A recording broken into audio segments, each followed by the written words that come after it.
Hello friends, welcome back to my YouTube channel engineer Shahbaz. तो friends, आज की इस वीडियो में जो है हम कुछ कमेंट्स के जो है आपको रिप्लाई देने वाले हैं, जो कि हमारे यूजर्स के थ्रू हमसे पूछे गए हैं। तो क्या क्या है वो कमेंट्स और उनके जवाब जो है मैं आपको एक एक करके देता हूं, क्योंकि ये हमारी वीडियो जो होने वाली है संडे कमेंट बॉक्स के ऊपर ये एपिसोड होता है। मैं हर संडे जो है आपको प्रोवाइड कराता हूँ। तो हम बात करते हैं अब अपने कमेंट्स की, और एक एक करके जो है मैं कमेंट के बाद ही आपको उनके रिप्लाई भी देता हूँ। और रिप्लाई जो है मैं कमेंट के जो है कमेंट बॉक्स में भी आपको दे दूंगा आफ्टर दिस वीडियो। ठीक है, तो सबसे पहले कमेंट की हम बात कर लेते हैं, जो कि हमारे एक यूज़र हैं किशन चंद। उन्होंने हमसे पूछा है, ये वीडियो है मेरी, दिल्ली में अगर आप राशन कार्ड बनाना चाहते हैं तो किस तरीके से आप राशन कार्ड दिल्ली में बना सकते हैं उसके ऊपर। तो इस पे उनका मुझसे सवाल है, मैं किराए पर रहता हूँ तो मेरा इलेक्ट्रिसिटी कनेक्शन नहीं है, तो मैं क्या करूँ। तो किशन जी, मैं आपको बताना चाहूँगा कि अगर आप जो है रेंट पे रहते हैं और आपका इलेक्ट्रिसिटी कनेक्शन नहीं है, तो इस सिचुएशन में अगर आपको राशन कार्ड बनाना है तो फर्स्ट ऑफ ऑल जो है आप रेंट एग्रीमेंट बनवा लीजिए आपके मकान मालिक के नाम से, और उसमें आप मेंशन करा दीजिएगा कि आप इस पते पर सो एंड सो डेट से रह रहे हैं, इतने सालों से रह रहे हैं। वो आपका एज अ प्रूफ जो है काम कर जाएगा। तो सवाल नंबर दूसरे की हम बात कर लेते हैं, जो हमारी बर्थ सर्टिफिकेट के ऊपर वीडियो है, जिसमें कि मैंने बताया हुआ है कि आप बिहार में बर्थ सर्टिफिकेट किस तरीके से बना सकते हैं। तो इस पर जो है मुझसे एक यूजर है, उन्होंने सवाल किया है। उनका नाम है प्रणव अग्रवाल। तो प्रणव अग्रवाल जी का सवाल है मुझसे, इस लिंक में तो बिहार के लिए बर्थ सर्टिफिकेट का ऑप्शन है ही नहीं, आपने भी जो दिखाया है वो एमपी का है। तो प्रणव जी, मैं आपको बताना चाहूंगा कि जिस पर्टिकुलर वेबसाइट के लिए मैंने आपको पहले बताया था, तो उस वेबसाइट पे पहले सभी के लिंक थे, और हो सकता है अभी जो है कुछ पर्टिकुलर स्टेट्स को रिमूव कर दिया गया हो, क्योंकि धीरे धीरे करके जो है ना बर्थ सर्टिफिकेट का प्रोसेस जो है वो स्टेट वाइज होता जा रहा है। तो बिहार के लिए अगर आप अप्लाई करना चाहते हैं तो बिहार की ऑफिशियल वेबसाइट है सर्विस प्लस की, वहां से जाकर के जो है आप बर्थ सर्टिफिकेट के लिए अप्लाई कर सकते हैं। और बिहार की सर्विस प्लस वेबसाइट से आपको किस तरीके से अप्लाई करना है, अगर उसके ऊपर आपको वीडियो चाहिए हो तो मेरे चैनल पे ऑलरेडी वीडियो है, उसका लिंक जो है मैं यहाँ आई बटन में दे दूंगा।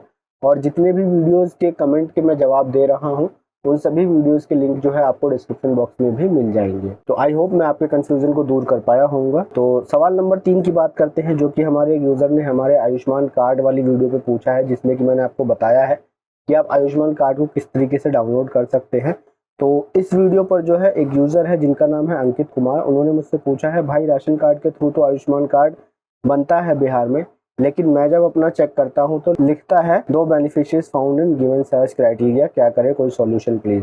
तो अंकित कुमार जी, मैं आपको बताना चाहूंगा कि अगर आपको जो है आपके राशन कार्ड नंबर डालने से आपका नाम उसमें नहीं आ रहा है, या फिर जो है आपको आधार नंबर डालने से आपका नाम उसमें शो नहीं हो रहा है, तो सबसे पहले जो है मैं आपको ये बताना चाहूंगा कि आप जो है आपके आधार कार्ड को जो है आपके राशन कार्ड में सीड करा लीजिए।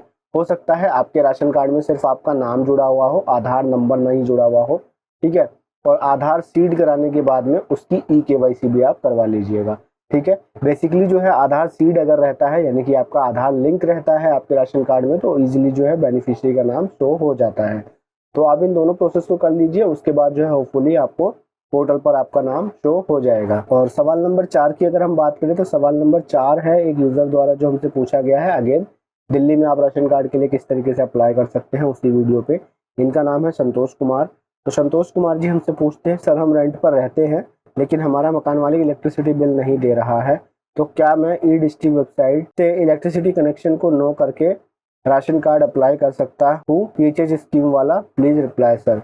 तो संतोष जी, मैं आपको बताना चाहूँगा कि आपको जो है ना इलेक्ट्रिसिटी बिल या रेंट एग्रीमेंट वगैरह देना मैंडेटरी होता है। ठीक है, और अगर आप इसको नहीं देते हैं तो राशन कार्ड आपका नहीं बनता है, क्योंकि उसके अंदर ये टर्म्स एंड कंडीशंस है कि भाई आपको जो है जिस पते पर आप रह रहे हैं वो पता तो आपको प्रूफ के तौर पे शो करना ही होगा। और अगर आप नो करके अप्लाई करते हैं तो इट माइट बी चांसेस है कि आपके राशन कार्ड को जो है रिजेक्ट कर दिया जाए। लेकिन फिर भी अगर आप ट्राई करना चाहते हैं तो ऑनलाइन अप्लाई करके आप चेक कर सकते हैं। सवाल नंबर 5 की अब हम बात कर लेते हैं, जो कि मेरी एक वीडियो पर पूछा गया है, जो कि है Bihar ration card online apply, यानी कि बिहार में आप राशन कार्ड के लिए किस तरीके से अप्लाई कर सकते हैं। तो इस पर जो है हमसे एक यूजर ने सवाल किया है, जिनका नाम मोहम्मद रईस है। तो वो हमसे पूछते हैं, सर इनकम सिर्फ एक मेंबर का दिखाना है या हस्बैंड वाइफ दोनों का। तो रईस जी को मैं बताना चाहूंगा कि भाई राशन कार्ड अगर आप बनाते हैं तो आपको उसमें फैमिली इनकम दिखानी होती है, और फैमिली जो है वो हस्बैंड वाइफ को लेकर के होती है। ठीक है, अगर आप मैरिड है तो हस्बैंड वाइफ को लेकर के होगी, अगर आप अनमैरिड है तो आपके फादर मदर को लेकर के होगी, और अर्निंग कोई उसमें आपका भाई बहन है तो उनकी भी ऐड होगी। ठीक है, और अगर आप जो है मैरिड है, आप अपने फादर मदर से अलग रहते हैं, या फिर जो है आप सिर्फ मैरिड भी हैं, तो जो है फादर मदर की या हस्बैंड वाइफ की उसको ही इनकम माना जाता है। अगर सिर्फ हस्बैंड अर्निंग है तो हस्बैंड की कैलकुलेट होती है, अगर हस्बैंड वाइफ दोनों अर्न करते हैं तो दोनों की कैलकुलेट होगी। तो आपको जो है दोनों का ही डालना पड़ेगा और दोनों का कैलकुलेशन डालना पड़ेगा कि भाई अगर आप जो है जॉब करके दोनों लोग कितना कमाते हैं, या फिर आपका कोई बिजनेस है उससे कितना कमाते हैं, या फिर कोई अदर सोर्स है इनकम का, तो वो भी आप मेंशन कर सकते हैं। सवाल नंबर 6 की अगर हम बात करें तो सवाल नंबर 6 हमसे पूछा गया है हमारे बिहार में इनकम सर्टिफिकेट आप किस तरीके से बना सकते हैं उस वीडियो पर। तो इसमें जो है एक फिरोज अली जी हमसे पूछते हैं कि री लॉगिन का ऑप्शन आ जाता है, सबमिट करने पर क्या करें। तो फिरोज को मैं बताना चाहूँगा, फिरोज भाई आपको अगर री लॉगिन का प्रॉब्लम आ रहा है तो ये मोस्टली यूजर्स के साथ आती है। तो इसका सिर्फ एक ही सॉल्यूशन है, वो ये है कि भाई आप जब भी फॉर्म भरना स्टार्ट करते हैं तो आप उसको थोड़ा तेजी से भरिए, उसको जल्दी जल्दी भरिए, ताकि जो है आपको री लॉगिन का ऑप्शन शो ना हो। क्योंकि इस पोर्टल पर जो है ना एक सर्टेन टाइम लिमिट सेट है, अगर उस टाइम फ्रेम के अंदर में जो है आप आपके फॉर्म को सबमिट नहीं कर पाते हैं तो जो है आपको दोबारा से लॉगिन करने के लिए कहेगा ही कहेगा। और एक नोट और कि जब आप कैप्चा फिल कर रहे होते हैं तो कैप्चा को एक बार रीलोड कर लें, उसके बाद कैप्चा को इंटर करें, तो जो है आपको फॉर्म फिलअप करने में कोई दिक्कत नहीं आएगी। आई होप मैं आपके सवाल का जवाब दे पाया होऊंगा। तो हम बात कर लेते हैं सवाल नंबर 7 की, जो कि हमारे बिहार में बर्थ सर्टिफिकेट आप किस तरीके से बना सकते हैं उसके ऊपर पूछा गया है। एक यूजर है जिनका नाम है संजय रजाक, तो ये हमसे पूछते हैं जन्म प्रमाण पत्र क्या होता है, कहाँ से मिलेगा। तो संजय जी मैं आपको बताना चाहूँगा, जन्म प्रमाण पत्र को इंग्लिश में बर्थ सर्टिफिकेट भी कहते हैं। ये आपके जन्म का प्रूफ होता है, यानी कि आपने कब जन्म लिया, आपकी पैदाइश कब की है, कहाँ की है, आपका क्या नाम है, आपकी जो है डेट ऑफ बर्थ क्या है, आपके फादर का नाम, मदर का नाम, ठीक है। मेन ये जो है आपकी डेट ऑफ बर्थ का प्रूफ होता है, यानी कि आपका जन्म कब हुआ था उसका ये सबूत होता है। आई होप मैं आपको जवाब दे पाया होऊंगा कि भाई जन्म प्रमाण पत्र क्या होता है, अगर आपको नहीं मालूम है, ठीक है। तो जन्म प्रमाण पत्र बेसिकली हमारा बर्थ सर्टिफिकेट होता है, जो कि ये साबित करता है कि हमारा जन्म कौन सी तारीख को हुआ, हमारा क्या नाम है, हमारे माता पिता का क्या नाम है, और हमारा जन्म किस स्थान पर हुआ। तो ये सभी इंफॉर्मेशन उसके अंदर होती है। तो अब हम बात करते हैं सवाल नंबर 8 की, जो कि हमारा फॉल्स चालान के ऊपर है। यानी कि अगर आपका जो है फॉल्स चालान हो जाता है, आप व्हीकल ओनर है और आप ड्राइव करते हैं, गाड़ी चलाते हैं, 2 व्हीलर हो या 3 व्हीलर हो या 4 व्हीलर हो, कुछ भी हो, तो जो है अगर आपका जो है फॉल्स चालान हो जाता है, आपकी ऑफेंस नहीं है, आपकी गलती नहीं है, आपको मालूम है, लेकिन फिर भी आपका चालान हो गया है सीसीटीवी के थ्रू, तो जो है उसके खिलाफ आप किस तरीके से कंप्लेन कर सकते हैं, उसके ऊपर ये वीडियो थी। तो इस पे मुझसे एक यूजर सवाल पूछते हैं जिनका नाम है मीरा सिन्हा। तो मीरा सिन्हा जी को मैं बताना चाहूंगा कि उनका सवाल जो है वो पटना का तो ऑप्शन ही नहीं है इसमें सेलेक्ट करने का। तो मीरा जी आपको मैं बताना चाहूंगा, हो सकता है पटना में ये फैसिलिटी जो है ऑनलाइन चालान डिस्पोज करने की अवेलेबल ना हो, दैट्स वाई जो है पटना का ऑप्शन नहीं है।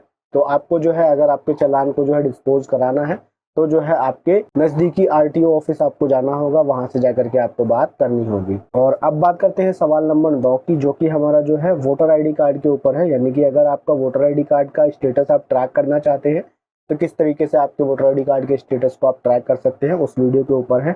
तो ये सवाल पूछते हैं हमसे अंकित कुमार जी। तो इनका जो है सवाल है, भाई वोटर कार्ड करेक्शन होकर बनकर भी आ गया, लेकिन पोस्ट ऑफिस में आया है, वहां से अभी तक घर नहीं पहुंचा है, क्या करें, घर पे अभी नहीं है, आउट ऑफ टाउन है, प्लीज बताएं।